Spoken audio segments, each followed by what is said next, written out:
Question number 4. A farmer has 100 acres cultivable land ना, कृषि योग्य भूमि 100 एकड़ है जिसमें टमाटर, चुकंदर और मूली जो है उगाते हैं. ठीक है, tomato, sugar beet and radishes. ठीक है, he can raise the price he can obtain ₹1 per KG tomatoes, 0.75 पर केजी पर हेड पर पीस मतलब है ना, फॉर शुगर बीट मतलब चुकंदर, एंड ₹2 पर केजी रेडिशेस मतलब आपका मूली. द एवरेज यील्ड पर एकड़ इज 2000 केजी ऑफ टमाटोज, मतलब 1 एकड़ में 2000 किलो टमाटर निकल जाता है. 3000 हेड्स मतलब 3000 पीस शुगर बीट मतलब चुकंदर निकलता है, और 1000 केजी रेडिशेस निकल जाता है. फर्टिलाइजर मतलब खाद की जो जरूरत है वो ₹0.5 पर केजी मिलता है हमको. द अमाउंट ऑफ रिक्वायर पर एकड़ is 100 KG each for tomatoes, मतलब खाद की जो जरूरत है वो 100 केजी टमाटर के लिए, शुगर बीट के लिए 50 किलो, सॉरी टमाटोज और शुगर बीट के लिए 100 किलो, और मूली के लिए, रेडिशेस के लिए 50 किलो. लेबर की रिक्वायरमेंट पड़ती है पर एकड़ टमाटर के लिए 5 है ना, टमाटर और मूली है ना, टमाटोज और रेडिशेस के लिए 5-5 आदमी, और चुकंदर मतलब शुगर बीट के लिए 6 आदमी लगते हैं. टोटल 400 आदमी है हमारे पास, और इनका रेट है ₹20 पर आदमी का चार्ज लगता है. ठीक है, ये हमारा क्वेश्चन नंबर 4 का कहानी था. ठीक है, कितना एकड़ में खेती कर रहे हैं? 100 एकड़ में. अब कितने एकड़ में टमाटर उगा रहे हैं, कितने एकड़ में मूली, और कितने एकड़ में चुकंदर उगा रहे हैं? ठीक है, उस पर हम लोग थोड़ा सा ध्यान देंगे, यही हमको पता नहीं है. ठीक है, क्वेश्चन नंबर 4. माना, ठीक है, सबसे पहले टमाटर ना, टमाटर की उपज मतलब प्रोडक्शन. ठीक है, X1 प्रति एकड़, X1 किलोग्राम ना, क्योंकि किलोग्राम में है. ठीक है, केजी पर एकड़ प्रति एकड़. ठीक है, क्लियर. टमाटर की उपज हम लोग कितना करें? X1 पर एकड़ हो गया. ठीक है, फिर उसके बाद क्या था? चुकंदर, शुगर बीट का उपज X2 नग, हिंदी में, इंग्लिश में हेड, पर एकड़ प्रति एकड़. उसके बाद मूली की उपज X3 किलोग्राम, ये किलो में है ना, पर एकड़ प्रति एकड़. ठीक है, टोटल कितना होगा? 100 एकड़ से ज्यादा नहीं हो सकता. चलिए आगे देखते हैं कहानी हम लोग. ठीक है, टमाटर टोटल कितना होगा? तो टमाटर की कुल उपज, टोटल कितना प्रोडक्शन होगा? कुल उपज 1 एकड़ में 2000 किलो निकलता है. कितना? 1 एकड़ में 2000 किलो टमाटर निकल जाता है. 2000 किलो, 1 एकड़ में 2000 किलो टमाटर निकलता है. टोटल कितना निकालना है हमको? X1 एकड़, तो X1. ठीक है, किलोग्राम इतना निकलेगा. फिर ऐसे ही शुगर बीट, चुकंदर की उपज टोटल कितना होगा? 3000 बोला ना, 3000 X2 नग, ये पीस में निकलेगा है ना. 1 एकड़ में 3000 निकलता है, तो टोटल कितना एकड़ है? X2 नग. ठीक है, फिर उसके बाद मूली का सेम टू सेम, मूली की उपज कितना है? 1000 X3 किलोग्राम. ये सब हम लोग इसलिए लिख रहे हैं ताकि हम लोग प्रॉफिट निकाल सके. क्वेश्चन में प्रॉफिट नहीं दिया है, जैसे क्वेश्चन नंबर 3 में नहीं दिया था, तो हम लोग अंडे का सेल करके उसे खाने का खर्चा माइनस किया तो प्रॉफिट निकला था. तो यहाँ पे इतना प्रोडक्शन हो रहा है, इसको मैं बेचूंगा तो मेरा क्या निकलेगा? सेल्स निकल जाएगा. ठीक है, अब मैं निकाल देता हूं विक्रय मूल्य, सेल्स. विक्रय कितने रुपए में बिकता है? टमाटर ₹1 किलो लिखा है क्वेश्चन में, चुकंदर 75 पैसे पर पीस. अब मूली जो है ₹2 किलो बिकता है. ठीक है, लिखा है क्वेश्चन में. ठीक है, तो टमाटर कितना है 2000x1 इंटू 1 रुपए प्लस चुकंदर 3000x2 इतना किलो या ग्राम जो भी है इंटू 0.75 प्लस, ठीक है, मूली कितना है 1000x3 इंटू 2 रुपीज, इतने देर में बिका। तो 2000 का 1 से मल्टीप्लाई करें तो 2000x1 प्लस 3000 0.75 से मल्टीप्लाई करें तो मेरे ख्याल से आएगा 2250x2 प्लस इसको इससे मल्टीप्लाई करेंगे तो आएगा ये 2000x3, इतना रुपए मिला। इसका अगर ब्रैकेट में डाल दो तो पूरा रुपए लिख सकते हो आप, रुपीज, इतना पैसा आपको मिला बेचने से, ये आपने सेल किया, ठीक है। लेकिन टमाटर उगाने के लिए आपको क्या चाहिए, खाद चाहिए, फर्टिलाइजर चाहिए और लेबर चाहिए, आपको श्रमिक चाहिए, उसका भी खर्चा लगा होगा, खाद का और श्रमिक का, उसका भी निकालना पड़ेगा। तो खाद की आवश्यकता कितनी है पहले वो निकाल लेते हैं। खाद की आवश्यकता, नीड ऑफ फर्टिलाइजर्स, कितनी आवश्यकता है टोटल हमारे पास, ये x1 है, ये x2 है और ये x3 है। कितना लगता है खाद, देखो मेरे ख्याल से 100 किलो इसमें लिखा था, दो चीज में 100 किलो लिखा था, 100 किलो ना। तो खाद की आवश्यकता है इसके लिए 100 किलो, चुकंदर के लिए 100 किलो, इसके लिए 50 किलो, ठीक है। क्वेश्चन में लिखा देखेंगे आप लोग ध्यान से कि खाद जो है टमाटर और चुकंदर के लिए 100 किलो और मूली के लिए 50 किलो की जरूरत पड़ती है। तो खाद पर खर्च कितना होगा, खाद पर खर्च टोटल कितना लगता है 100x1 plus 100x2 plus 50x, ये ऐड नहीं हो सकता, ये जुड़ नहीं सकता। क्यों नहीं जुड़ सकता पता है, क्योंकि ये अलग अलग वेरिएबल है, लेकिन खाद का रेट सेम है। जैसे यहाँ पे टमाटर का रेट अलग था, इसका अलग था, इसका अलग था, पर यहाँ पे जो खाद का रेट है वो कितना है 50 पैसा, 50 पैसा। जितनी जरूरत है उसको 50 पैसे से मल्टीप्लाई कर दो, 100 कैसे मल्टीप्लाई कर दो 50, 50x1, 100 कैसे मल्टीप्लाई कर दो 50x2, इसके से मल्टीप्लाई कर दो 25x3, इतना रुपए। अगर इसको मैं ऐसे ब्रैकेट डाल दूं तो यहाँ पे मैं रुपीस का साइन डाल सकता हूँ, नहीं तो आप रुपीस मत डालो, कोई दिक्कत नहीं है, ठीक है, ब्रैकेट हटा के रुपीस बिठा दो।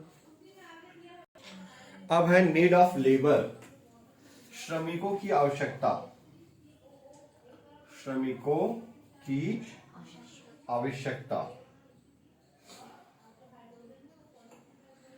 कितने लगेंगे, ठीक है।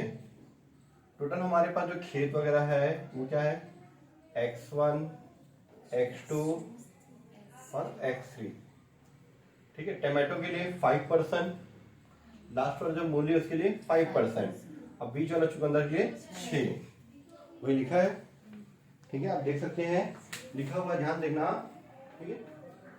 टमाटर और मूली मतलब पहला और तीसरा वाला इसके लिए 5% लगेंगे पर एकड़, और चुकंदर जो मिडिल वाला उसके लिए 6, ठीक है। तो श्रमिकों पर पैसा भी खर्च होगा, मेरे को बुलाए तो श्रमिकों पर खर्च, उसकी मजदूरी या उसका मेहनताना या उसका पारिश्रमिक रेमुनरेशन जो लिखना लिख सकते हैं, कितना भाई 20 रुपए के हिसाब से है। 5x1 plus 6x2 5x3, clear, multiply कर दो, 25 100x1, नीचे के 120x2 और ये 100x3, ये टोटल खर्चा है दोनों और ये सेल्स है। सेल्स में से खर्चे को माइनस कर दो, आपका प्रॉफिट निकल जाएगा, ठीक है।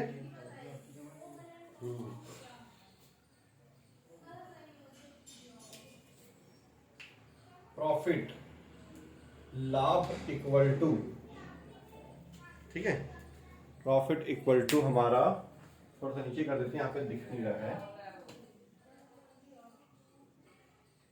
लाभ क्या होगा, विक्रय, सेल्स माइनस खाद पर खर्च प्लस श्रमिकों पर खर्च, या श्रमिकों की मजदूरी,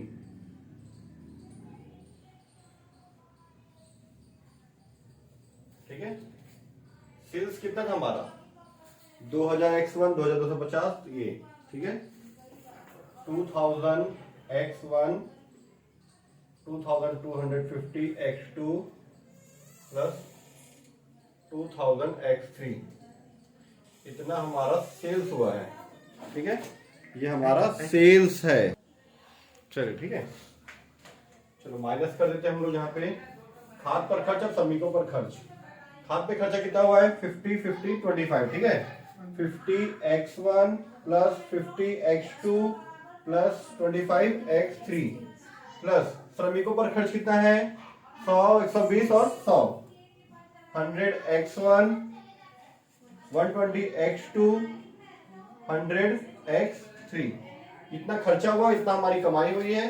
तो प्रॉफिट कितना हुआ, चलो ब्रैकेट ओपन कर देते हैं। 2000 x1 plus 2250 x2 plus 2000 x3। अब माइनस का साइन है, माइनस 50 x1 100 x1 150 x1 हो जाएगा। बाहर माइनस का साइन है तो साइन बदल जाएगा माइनस का। 50 और 120, ये भी x2 ये भी x2, 50 और 120 170 x2, बाहर में माइनस का साइन है तो प्लस माइनस माइनस, ये भी माइनस जाएगा। 100 और 25 125 x3, ठीक है। 2000 x1 में से 150 माइनस करूंगा तो क्या होगा x1 ना, दिया जाएगा हमारा ये 2, इसमें से 1850 x1 प्लस 2250 में से 170 माइनस तो 2080 x2, 2000 में से इसको माइनस करूंगा तो आएगा 1875 x3, ये आ गया हमारा प्रॉफिट। उसके बाद हम लोग लिखते थे ना सुगमता पूर्वक निवाद ज्ञात करने के लिए, ठीक है। वो थ्योरी लिख देना, लिखने के बाद डब्बा बनाते थे हम लोग, है ना, ठीक है।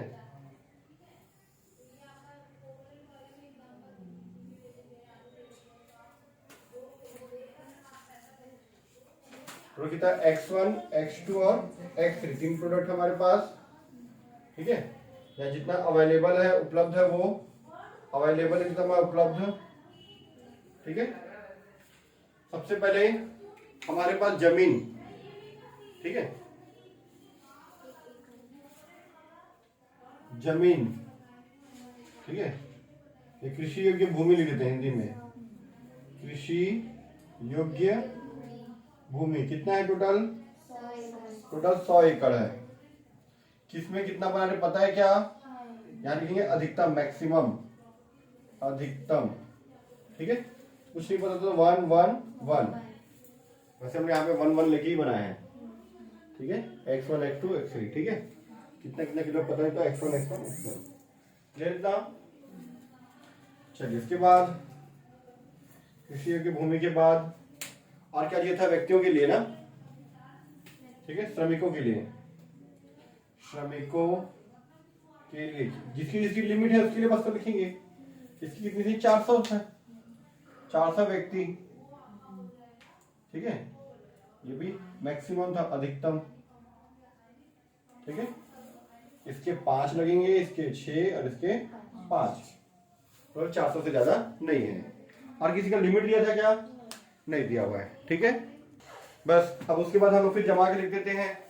कृषि योग्य भूमि के लिए निबाद, या है ना, constant of cultivated agriculture land, ठीक है। कृषि योग्य भूमि के लिए प्रतिबंध, ठीक है। क्या आएगा इसका x1 plus x2 plus x3 less than equal to 100, ठीक है। फिर उसके बाद श्रमिकों के लिए, है ना, लेबर्स के लिए निबाध के लिए प्रतिबंध कितना आएगा 5x1 plus 6x2 plus 5x3 less than equal to 400। फिर उसके बाद नॉन नेगेटिविटी और ऋणात्मक शर्तें, नॉन नेगेटिव कंडीशन जो लिखे थे ना, और ऋणात्मक शर्तें में क्या था पता है ना, कि x1 की वैल्यू, x2 की वैल्यू और x3 की value more than equal to 0 होगा, more than equal to 0, more than equal to 0। बस उसके बाद मैक्सिमाइज करके हम लोग आंसर को लिख देते थे। ठीक है, इसके बाद मैक्सिमाइज करके प्रॉफिट लिख दो, ये हमारा प्रॉफिट z इक्वल टू, फिर ये सच दैट करके दोनों ऑप्शन को, फिर लास्ट में एंड करके तीनों को। ठीक है, ये हमारा आंसर हो गया। चलो मैं लिख देता हूँ यहाँ पे शॉर्ट में, जो लोग नए हैं उनके लिए। ठीक है, मैक्सिमाइज मतलब अधिकतमीकरण कीजिए, मैक्सिमाइज करके z इक्वल टू, ये जो हमारा प्रॉफिट है 1850x 1 plus 2080x2 plus 1875x3। ठीक है, उसके बाद सच दैट, जबकि सच दैट, ठीक है, समीकरण को लिख दो, x1 plus x2 plus x3 less than equal to 100, comma 5x1 plus 6x2 plus 5x3 less than equal to 400, फिर and x1 comma x2 comma x3 more than equal to 0, या फिर आप जैसे यहाँ पे मैं लिखा हूँ अलग अलग वैसे भी लिख सकते हैं। ठीक है, ये हमारा हो गया आंसर। फिर इसके बाद यहीं से हम लोग ग्राफ पेपर तैयार करते हैं, जो कि हम एक्सरसाइज बी में पढ़ेंगे।